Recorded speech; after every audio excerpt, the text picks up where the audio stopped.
Nerdians and new viewers. Welcome to the end of Pride Month on my channel with the first 5 pages.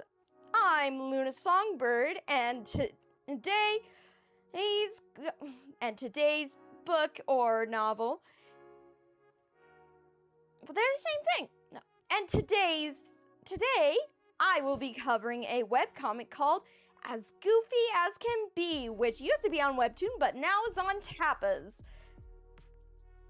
But before I do, here's the drill. I read the first 5 episodes of a webcomic or more, or if it's got really short uploads. I tell you what it's about and what I think of it. Yeah. And you comment your best guesses as to what I think of it, or suggestions on what I should read next. And be sure to like and subscribe if you want more. If you want to have a shot at seeing me read your favorite one. In today's comic, as I said earlier, today's comic is called As Goofy as Can Be by Anna He. And it is a fan-made webcomic about Max and Bradley Uppercrest from the Goofy movie.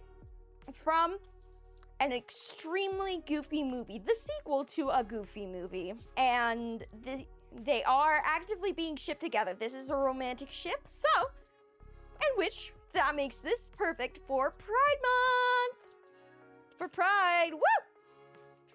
And if you want more information on this, I highly recommend watching on the ship and the discourse surrounding this in general. I highly recommend watching Coley's Does Things video. She made this, but she did make that video around 2024. I have no idea if it's still popular in 2026. If it is, woo! Hello! And I should have it linked in the video I mentioned, linked in the description. And as she can do a better job of explaining Bradley and Max Lee than I ever could. But hey, I'm just here to read fic, have fun, and talk about it. As for places where to read the webcomic, I looked it up earlier, right before recording this. I originally found it on Webtoon, but it has since left for some reason and moved over to Tapas.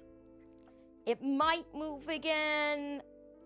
You're gonna want to watch and keep posted with the creator in order to see where it goes next, or if it'll just stay in one spot. But since it is on Tapas, and it is still actively currently updating, I think, though it's been a few months since the last episode. So when I wrote the script, I hadn't read it in almost a year, so as I wrote it, I reread the script.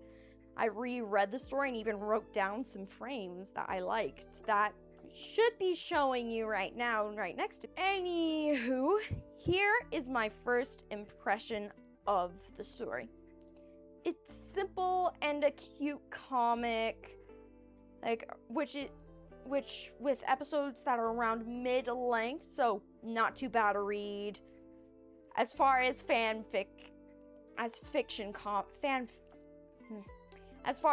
comics go, and that does mean it'll take around 2 to 3 minutes to read, longer if you have troubles with reading. I'm a pretty fast reader, so it takes me 1 to 2 minutes. The characters actually do feel the same way as they do in the movie, which I watched right before reading, which is great because that means they don't feel like Wattpad, fanon characterized versions of the character. They feel like they're realistically living their lives after the events of the first. They're realistically living their lives after the events of the first movie. And it is true but unfortunate that characters do tend to feel outlandish or become warped as they're being written in fanfics. That's more of a fault in the logic or a mistranslation than a from medium to medium, which tends to happen.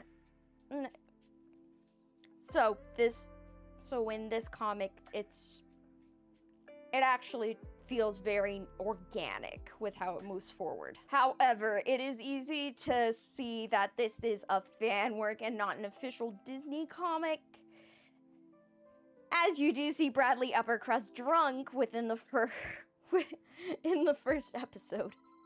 So, starting off strong there. Disney would never. But I like it. It's funny. In terms of the story, the vibe I get from the first episode appears to take place immediately or maybe a week after the X Games, which means that we will have plenty of time to see how the X Games changed the father-son dynamic before Goofy graduates. As for the rest of the 5 episodes, here are my favorite frames.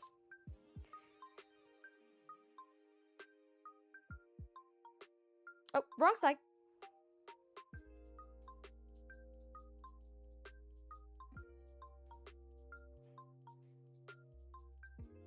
As you can see here, it's all a very fun slice of life-esque art that the Goofy movies tend to have in the beginning, in the first half.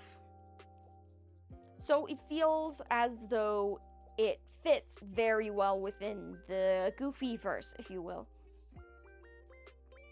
I laughed a few times while reading, and it's clear that the artist, Anahi, who is making the comic, is willing to laugh at themselves and the comic premise while still taking the time to show us how serious things are for Bradley at the fraternity, because they do actually show you the hazing that happened. However, in terms of whether or not I would recommend it for somebody, like if I were to recommend it to somebody random off the street, I absolutely would recommend it, but with the forewarning that to keep in mind that it is a boy love comic, so you're not going to see them kissing girls unless it's to create some drama.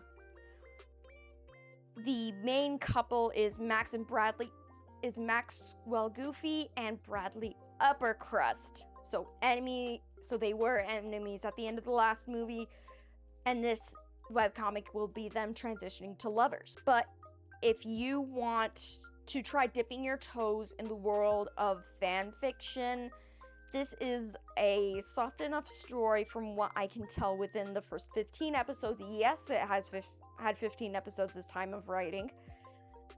I forgot to check how many episodes it has by the time I'm posting it. Whoop!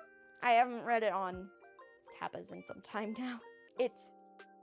This webcomic will be a safe start into Boila, like very soft, very safe, a lot softer around the edges than Love Bites was, and it's especially safe if you tend to like the early 2000s era of Mickey and Friends like I do, as well as just the general vibe of cartoons in the early 2000s, which is why I actually do recommend reading this for fun if you want just a good chuckle or just want to see more Goofy movie stuff. And at the end of the day, that's all that really matters with fan fiction, is if you can have fun while reading it.